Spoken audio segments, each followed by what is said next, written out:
You're good to go. Okay, so a little look on integrating the goalkeeper within our training at ODP.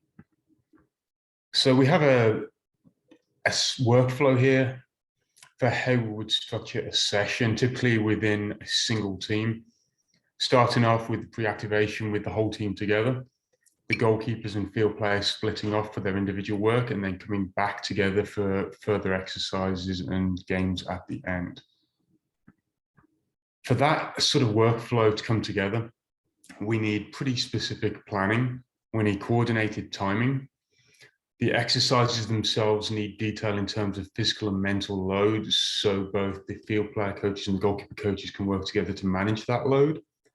You need close physical proximity for both communication and just movement between the two groups there. And there's constant communication within that. And finally, each staff member needs to know their role on each segment. In reality, for ODP, that sort of workflow doesn't work. We have multiple teams. We have a wide range of players based on their age. We have different formats. Some players are in 9v9, some are in 11v11. We have a lack of physical proximity. Grand Park is a huge campus. We have varied amounts of space. Some teams may be training on half a field, others may have a full field. And finally, there's going to be varying equipment. So one of the big things is there's no standardization. We can't say that teams A, B, C, and D will do exactly the same thing, so therefore their goalkeepers can do exactly the same thing, so everything will flow together neatly. What we can do is try and find best practices to bring this all together. Okay, so our setup right now in ODP, first 45 minutes, we'll have goalkeeper training. They'll start with their warm-up and progress through. The field players will have their training separate at their own location. After 45 minutes or so in that first session, those two groups will come together for their team training. So one of the big issues we have is goalkeepers showing up early in the middle of an exercise. Okay, we're trying to get 4 or 5 groups of goalkeepers to different teams. That timing is never going to work out perfectly.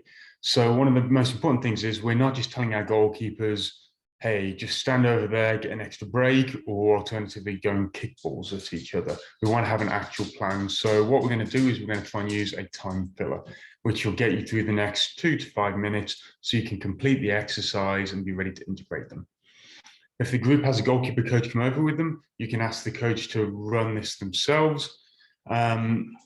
Or you can ask the coach, hey, what do you have which you can use to work with them? For example, Kelly does a great job doing some of the handling and core exercises for the older goalkeepers. Alternatively, I'm going to provide coaches some exercises. These are things which don't need a coach to actually run. You can just give them to the goalkeepers and off they go. At the younger ages, goalkeepers aren't exclusively playing that position. They should be playing roles in the field. So in that situation, if the group is working on technical skills, Cruyff turns, passing, dribbling, and so on, there's no problem having a goalkeeper join in on that. And again, that's the younger age groups, U11, U12, and the 99 model. So these time fillers, a few basic examples here. First one is just a physical exercise, setting up 6 to 8 cones, having the goalkeepers go through ladder work. Try and structure it still so there's a point where, hey, we've got 5 goalkeepers, each goalkeeper is going to lead an activity and the other 4 goalkeepers are going to follow them through this, okay? Or give them, hey, you're going to be working 90 seconds on, 30 seconds off. So it's not just off you go, there's the cones, figure it out. There's a little bit of structure to it.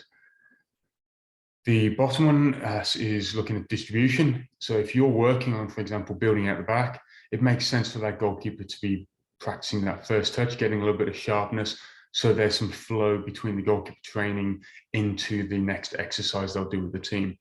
So if the video will play here, we can just see the goalkeeper entering the box, taking a touch out of the box and playing that ball back. In this one here, the goalkeeper uses words, but then gives a different visual signal. There's lots of options, but you can put that down to the server.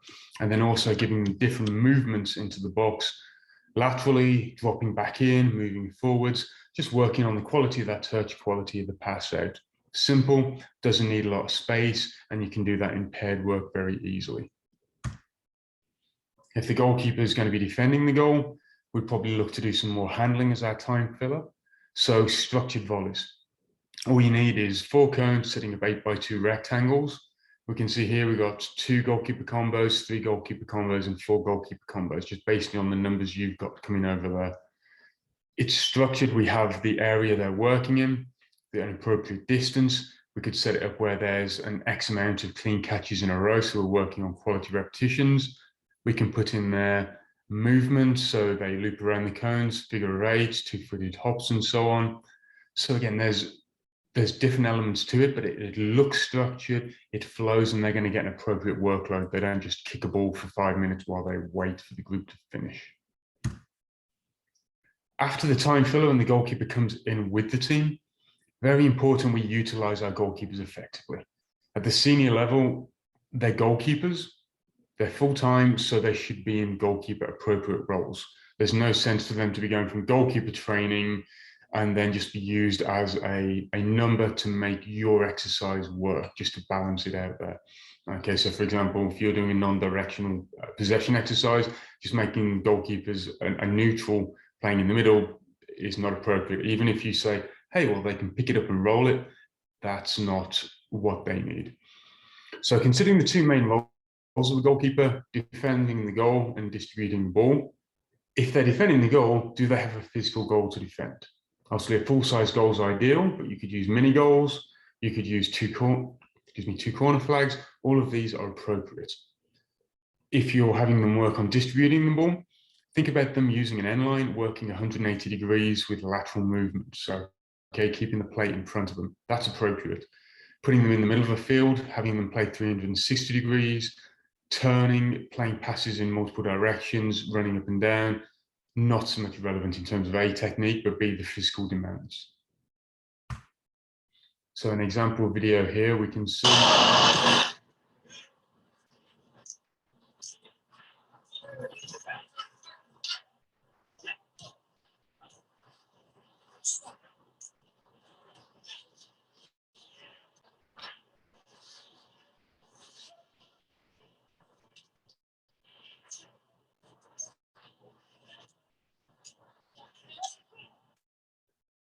So on that video, we have 2 exercises going side by side.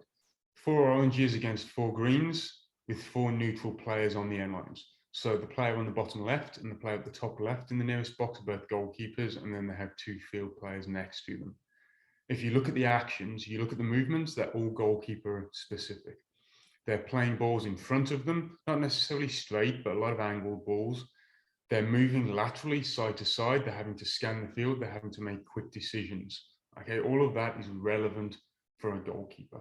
Okay, just in the same situation that the players in the middle are doing actions which are relevant to field players. For the players on the end line, ideally, that's a centre back or a number 9. Thinking about them facing forwards, thinking about the passes they're playing, that would be appropriate there. Less so to use a 6 on the outside. So one thing you could do is keep the goalkeepers on those sides.